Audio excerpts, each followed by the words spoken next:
இன்று மாலை கேரள மாநிலம் கொழிஞ்சாம்பாறையில் இருக்கும் குன்னம்பிடாரிக்கு செல்லலாம் என்று கிளம்பினோம். செல்லும் வழியிலேயே ஆறுகளும் ஓடைகளும் நம்மை வரவேற்றன.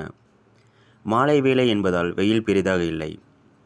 பறவைகளும் கூடடையும் நேரம் தமது இரையை வெகுவாக தேடிக்கொண்டிருந்தன. வயல்வெளிகளின் நெற்பயிர்கள் பல பரிணாம வளர்ச்சியை கண்டிருந்தன. கிராமப்புறம் என்பதால் வாகன நெரிசல் இல்லை.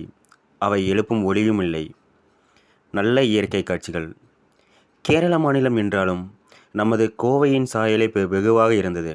இங்கு உள்ள மக்கள் அனைவரும் கொங்கு தமிழிலேயே பேசுகின்றனர். பெரும்பாலும் தமிழர்களே இருக்கிறார்கள். நாம் குன்னம்பிடாரி மலைக்கு வந்துவிட்டோம். கூகுள் வழிகாட்டி இங்கேயே நின்றுவிட்டது. அதன் பிறகு அங்கிருந்த ஒருவரிடம் கேட்டு இந்த நல்ல வழியை கண்டுபிடித்து நாம் இந்த வழியே வந்தோம். கூகுள் வழிகாட்டி அதன் வழியில் சென்றிருந்தால் நாம் மலை மீது நடந்தே ஏறி இருக்க வேண்டும். காட்டு வழியில் அது சற்று ஆபத்தான பாதை என்று சொன்னார். கோயிலின் அடிவாரத்திற்கு வந்துவிட்டோம். வரும் வழி எங்கிலும் தென்னந்தோப்புகள். இது ஒரு அரிய நாகலிங்க மரம். இந்த நாகலிங்கம் சிவபூஜைக்கு ஏற்றது என்றும் சொன்னார்கள். இதற்கு பல மருத்துவ குணங்களும் இருக்கின்றன. காதல் ஜோடிகளுக்கு அனுமதி இல்லை என்றொரு விசித்திரமான அறிவிப்பு. கீழே அடிவாரத்தில் ஒரு விநாயகர் கோயில் இருக்கிறது. சிறு தூரம் படிக்கட்டு ஏறி வந்தால் அங்கிருந்து பாறை ஆரம்பிக்கிறது. பொதுவாக மது அருந்த அனுமதி இல்லை, புகைப்பிடிக்க அனுமதி இல்லை என்றே நாம் பார்த்திருக்கிறோம். ஆனால் இங்கே காதல் ஜோடிகளின் தொல்லை சற்று அதிகம் போலும். அதனாலேயே காதல் ஜோடிகளுக்கு அனுமதி இல்லை என்று எழுதி வைத்திருக்கிறார்கள். மேலே வந்தவுடன் மொட்டைப்பாறை. ஆனால் காட்சி நம்மை வியக்க வைத்தது.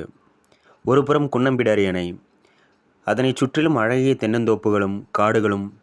சூரியன் அஸ்தமிக்கும் நேரம் என்பதால் வெளிச்சம் சரியாக இல்லை. இந்த கோயிலில் கட்டுமான பணிகளும் நடந்து கொண்டிருக்கிறது. இதன் மேலே செல்ல அனுமதி இல்லை. அந்த பூசாரியிடம் மேலே என்ன இருக்கிறது என்று கேட்டதற்கு மேலே கோயில் எதுவும் இல்லை, மேலிருந்து பார்த்தால் 360 டிகிரி கோணத்தில் காட்சி மிகவும் அழகாக இருக்கும் என்று சொன்னார். தற்பொழுதுதான் பூஜை நடைபெறுகிறது. இந்த அம்மனுக்கு பெயர் குன்னம்பிடாரி அம்மன். மேலும் ஐயப்பன், முருகன், நாகதேவதை போன்ற தெய்வங்களும் இருக்கிறார்கள். ஆங்காங்கே பாறைகளில் சிறு தூரம் படிக்கட்டுகளும் வெட்டப்பட்டிருக்கிறது. வெயில் என்பதால் பரவாயில்லை. மழைக்காலத்தில் வரும்பொழுது சற்று ஜாக்கிரதையாக வர வேண்டும், வழுக்கக்கூடும். ஏனோ இங்கிருந்து கீழிறங்கி செல்ல எனக்கு மனம் வரவே இல்லை. இந்த அழகிய காட்சிகளிலேயே எனது மனம் லயித்து விட்டது. இது போன்ற இடங்களில் இறையருள் மட்டுமல்ல, எழில் கொஞ்சம் இயற்கை அழகும் நிரம்பி கிடக்கிறது. இங்கிருந்து நாம் நேரே இனி அந்த குன்னம்பிடாரி அணைக்கு தான் செல்லப் போகிறோம்.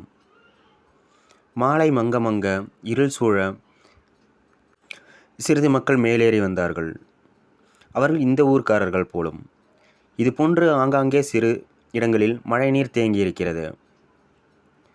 தோப்புகளின் அழகு. இதனை காணும் பொழுது எனக்கு செஞ்சேரி மலையின் ஞாபகமே அதிகமாக வந்தது. அதன் மேலேறி பார்த்தால் இது போன்ற தோப்புகள் அதிகமாக இருக்கும். அதுவே கோயில். நாம் இந்த பாறை வழியே மேலேறி செல்ல வேண்டும். கீர்த்தி சிறிதெனினும் மூர்த்தி பெரிது என்பார்கள். அதுபோன்று இந்த மலை சற்று குறுகலாக இருக்கிறது, சற்று செங்குத்தாகவும் இருக்கிறது. மழைக்காலங்களில் நல்ல வழுக்கல் இருக்கக்கூடும்.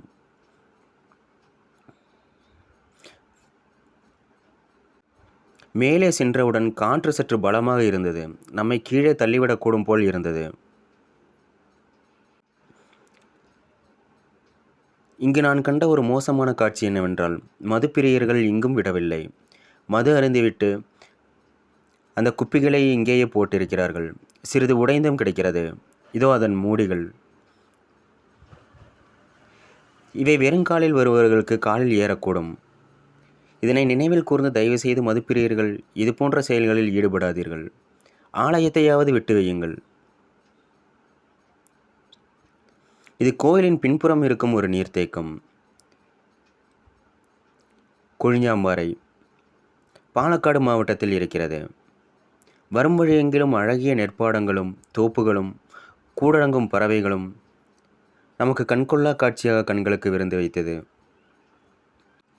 தோப்புகளின் நடுவே ஆங்காங்கே சிறு வீடுகள்.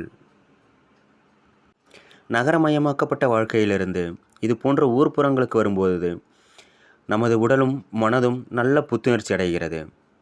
பாருங்கள், சுற்றிலும் நீர்நிலைகளும் மரங்களும் ஒரு மலைக்கோயிலும் அதன் மீது நாமும் மட்டுமே.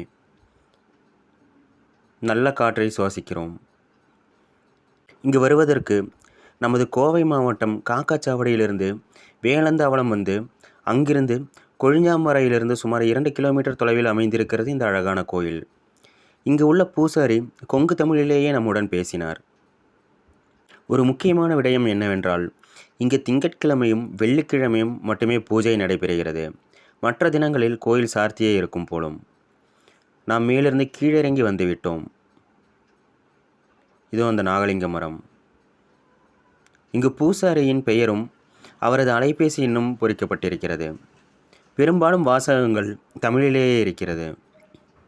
முன்னொரு காலத்தில் தமிழகத்துடன் இணைந்திருந்த மாவட்டம் அல்லவா பாலக்காடு மாவட்டம். அதனால் தமிழக கேரள எல்லையில் இருக்கும் இங்கும் தமிழ்நாட்டின் சாயலே சற்று அதிகமாக இருக்கிறது. நாம் அங்கிருந்து கிளம்பி வந்துவிட்டோம். கூகுள் வழிகாட்டி நம்மை நிறுத்திய இடம். திரும்பிச் செல்லும் பொழுது வயல்வெளிகளில் தற்பொழுதுதான் ஏரோட்டி இருக்கிறார்கள். இந்த பறவைகள் இன்னும் சிறிது நேரத்தில் எவ்வளவு முடியுமோ அவ்வளவும் உண்டுவிட்டு தமது கூட்டிற்கு திரும்ப வேண்டும். அதுபோல நாமும் வந்து ரசித்துவிட்டு நமது வீட்டிற்கு திரும்பிச் செல்லலாம்.